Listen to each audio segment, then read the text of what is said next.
Praise the Lord. Greetings to you all in the name of our Lord and Savior Jesus Christ. Today's Bible verse, the book of Isaiah chapter 8 verse 18. Here I am with the children the Lord has given me. The Lord Almighty, whose throne is on Mount Zion, has sent us as living messages to the people of Israel. ಯೆಶಾಯನ ಪ್ರವಾದನೆಯ ಗ್ರಂಥ 8ನೇ ಅಧ್ಯಾಯ 18ನೇ ವಚನ. ಆಹಾ, ನಾನು ನನಗೆ ಯೆಹೋವನು ದಯಪಾಲಿಸಿರುವ ಮಕ್ಕಳು, ಚಿಯೋನ್ ಪರ್ವತದಲ್ಲಿ ವಾಸವಾಗಿರುವ ಸೇನಾಧೀಶ್ವರನಾದ ಯೆಹೋವನಿಂದುಂಟಾದ ಗುರುತುಗಳಾಗಿಯೂ ಅದ್ಭುತಗಳಾಗಿಯೂ ಇಸ್ರಾಯೇಲರ ಮಧ್ಯದಲ್ಲಿದ್ದೇವೆ. ಕುಟುಂಬವನ್ನು ಏರ್ಪಡಿಸಿದಾತನು ಕರ್ತನೇ ಆಗಿದ್ದಾನೆ. ನಿಮಗೆ ಜೀವನ ಸಂಗಾತಿಯನ್ನು ಮತ್ತು ಮಕ್ಕಳನ್ನು ಅನುಗ್ರಹಿಸಿರುವಾತನು ಕರ್ತನೇ ಆಗಿದ್ದಾನೆ. ಇವೆಲ್ಲ ನೀವು ನಿಮ್ಮ ಸಾಮರ್ಥ್ಯದಿಂದ ಪಡೆದುಕೊಂಡಿದ್ದಿಲ್ಲ. ಆದ್ದರಿಂದಲೇ ಪ್ರವಾದಿಯಾದ ಯೆಶಾಯನಲ್ಲಿ ಹೇಳ್ತಾ ಇದ್ದಾನೆ, ನಾನು ನನಗೆ ಯೆಹೋವನು ದಯಪಾಲಿಸಿರುವ ಮಕ್ಕಳು ಎಂಬುದಾಗಿ. ಹೌದು, ಮಕ್ಕಳನ್ನು ದೇವರೇ ದಯಪಾಲಿಸುವಾತನಾಗಿದ್ದಾನೆ. ಆತನು ನಮಗೆ ಜೀವನ ಸಂಗಾತಿಯನ್ನು ಒದಗಿಸಿಕೊಡುವುದಲ್ಲದೆ ಮಕ್ಕಳನ್ನು ಸಹ ಒದಗಿಸಿಕೊಡುವಾತನಾಗಿದ್ದಾನೆ. ಇಲ್ಲಿ ಚಿಯೋನ್ ಪರ್ವತದಲ್ಲಿ ವಾಸವಾಗಿರುವ ಸೇನಾಧೀಶ್ವರನಾದ ಯೆಹೋವನಿಂದ ಉಂಟಾಗಿರ್ತಕ್ಕಂಥ ಗುರುತುಗಳಾಗಿ ಅದ್ಭುತಗಳಾಗಿ ನಾವು ಇಸ್ರಾಯೇಲರ ಮಧ್ಯದಲ್ಲಿದ್ದೇವೆ ಎಂಬುದಾಗಿ ಇಲ್ಲಿ ಪ್ರವಾದಿಯಾದ ಯೆಶಾಯನು ಹೇಳ್ತಾ ಇದ್ದಾನೆ.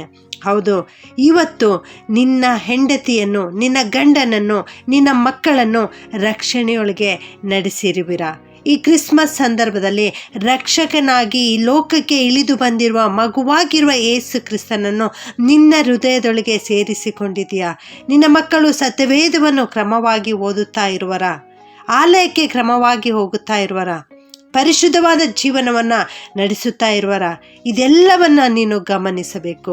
ಚಿಕ್ಕ ಮಕ್ಕಳಿರುವಾಗಲೇ ನೀನು ಅವರನ್ನು ತಿದ್ದಿ ಸರಿಯಾದ ಮಾರ್ಗದಲ್ಲಿ ನಡೆಸಬೇಕು. ಇಲ್ಲವಾದರೆ ನೀವೇ ಅವರಿಗೆ ಶತ್ರುಗಳಾಗುವಿರಿ. ಬೆತ್ತ ಹಿಡಿಯದ ಪಿತಾ ಪುತ್ರನಿಗೆ ಶತ್ರು, ಚೆನ್ನಾಗಿ ಶಿಕ್ಷಿಸುವ ಪಿತಾ ಪುತ್ರನಿಗೆ ಮಿತ್ರ ಎಂಬುದಾಗಿ ಜ್ಞಾನೋಕ್ತಿ 13:24 ಸತ್ಯವೇದ ನಮಗೆ ತಿಳಿಸಿಕೊಡುತ್ತದೆ. ಕರ್ತನು ನಮಗೆ ಆಳ್ವಿಕೆಯನ್ನು ನಡೆಸುವ ಅಭಿಷೇಕವನ್ನು ಕೊಟ್ಟಿರುವನು.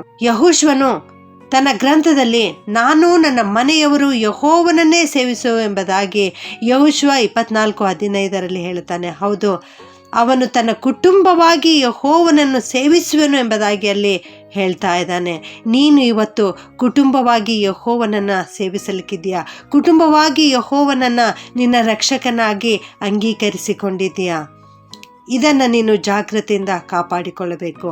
ಕರ್ತನೊಂದಿಗಿರುವಂಥ ಆಳವಾದ ಐಕ್ಯತೆಯನ್ನು ನೀನು ಕಾಪಾಡಿಕೊಂಡವರಾಗಿರಬೇಕು.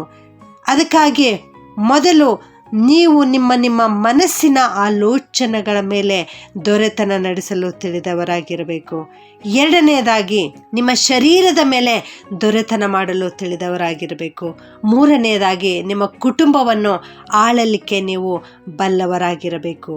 ನನ್ನ ಪ್ರಿಯ ದೇವ ಮಕ್ಕಳೇ, ಕರ್ತನು 128ನೇ ಕೀರ್ತನೆ 3ನೇ ವಚನದಲ್ಲಿ ಈ ರೀತಿ ವಾಗ್ದಾನವನ್ನು ಕೊಟ್ಟಿದ್ದಾರೆ. ಅಂತಃಪುರದಲ್ಲಿರುವ ನಿನ್ನ ಹೆಂಡತಿಯು ಫಲಭರಿತವಾದ ದ್ರಾಕ್ಷಾಲತೆಯಂತಿರುವಳು. ಊಟದ ಮಣೆಯ ಸುತ್ತಲೂ ಕುಳಿತುಕೊಳ್ಳುವ ನಿನ್ನ ಮಕ್ಕಳು ಎಣ್ಣೆ ಮರದ ಸಸಿಗಳಂತಿರುವರು ಎಂಬುದಾಗಿ. ಈ ರೀತಿ ನೀನು ಆಶೀರ್ವದಿಸಲ್ಪಡಬೇಕಾಗಿದ್ದರೆ ನಿಮ್ಮ ಆತ್ಮೀಕ ಜೀವನ ಕರ್ತನಿಗೆ ಮೆಚ್ಚುಗೆ ಉಳ್ಳದಾಗಿರಬೇಕು. ನೀನು ಯೆಹೋವನಲ್ಲಿ ಭಯಭಕ್ತಿ ಉಳ್ಳವರಾಗಿರಬೇಕು. ಆಗ ಮಾತ್ರ ಈ ರೀತಿಯಾಗಿ ನೀನು ಆಶೀರ್ವದಿಸಲ್ಪಡಲಿಕ್ಕೆ ಸಾಧ್ಯವಾಗುತ್ತದೆ. ಪ್ರಾರ್ಥನೆ ಮಾಡಿಕೊಳ್ಳೋಣ. ಪ್ರೀತಿಯ ಪರಲೋಕದ ತಂದೆಯೇ, ನಿನಗೆ ಸ್ತೋತ್ರ ಉಂಟಾಗಲಿ ಸ್ವಾಮಿ. ನಮ್ಮನ್ನು ಗುರುತುಗಳಾಗಿಯೂ ಅದ್ಭುತಗಳಾಗಿಯೂ ಇಸ್ರಾಯೇಲರ ಮಧ್ಯದಲ್ಲಿ ನೀನು ಇಟ್ಟಿದ್ಯಪ್ಪ, ನಿನಗೆ ಸ್ತೋತ್ರ. ನೀನು ದಯಪಾಲಿಸಿರುವಂಥ ಈ ಕುಟುಂಬ ಜೀವನಕ್ಕಾಗಿ, ಮಕ್ಕಳಿಗಾಗಿ ನಿನಗೆ ವಂದಿಸ್ತೇವೆ ಯೇಸು ಸ್ವಾಮಿ. ಈ ವಾಕ್ಯ ಕೇಳಿಸಿಕೊಳ್ಳುತ್ತಿರುವ ಪ್ರತಿಯೊಬ್ಬೊಬ್ಬರನ್ನು ಆಶೀರ್ವಾದ ಮಾಡು ಕರ್ತನೆ. ಅನೇಕ ದಂಪತಿಗಳು ಮಕ್ಕಳಿಲ್ಲದವರಾಗಿದ್ದಾರೆ ದೇವ, ಅಂಥವರಿಗಾಗಿ ಪ್ರಾರ್ಥನೆ ಮಾಡುತ್ತೇವೆ ಸ್ವಾಮಿ. ಗರ್ಭಫಲವಾಗಿರ್ತಕ್ಕಂಥ ಆ ನಿನ್ನ ಬಹುಮಾನವನ್ನು ಈ ಕ್ರಿಸ್ಮಸ್ ಸಂದರ್ಭದಲ್ಲಿ ಅವರಿಗೆ ಕೊಟ್ಟು ಆಶೀರ್ವದಿಸಪ್ಪ.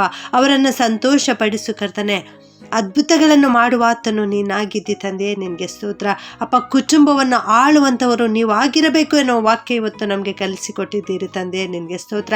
ನಾವು ನಮ್ಮ ಮನಸ್ಸಿನ ಮೇಲೆ, ನಮ್ಮ ಶರೀರದ ಮೇಲೆ, ನಮ್ಮ ಕುಟುಂಬದ ಮೇಲೆ ಆಳ್ವಿಕೆ ಮಾಡುವವರಾಗಿ ನಾವು ನಿನ್ನ ಮಾರ್ಗದಲ್ಲಿ ನಡೆದು ಮಕ್ಕಳನ್ನೂ ಕೂಡ ನಿನ್ನ ಮಾರ್ಗದಲ್ಲಿ ನಡೆಸಲಿಕ್ಕಾಗುವಂತೆ ನಮ್ಮೆಲ್ಲರಿಗೆ ಕೃಪೆ ಮಾಡಿ ನಡೆಸಬೇಕಾಗಿ ಈ ಪ್ರಾರ್ಥನೆಯನ್ನು ಯೇಸುವಿನ ನಾಮದಲ್ಲಿ ಬೇಡುತ್ತೇನೆ ತಂದೆಯೇ. ಆಮೆನ್.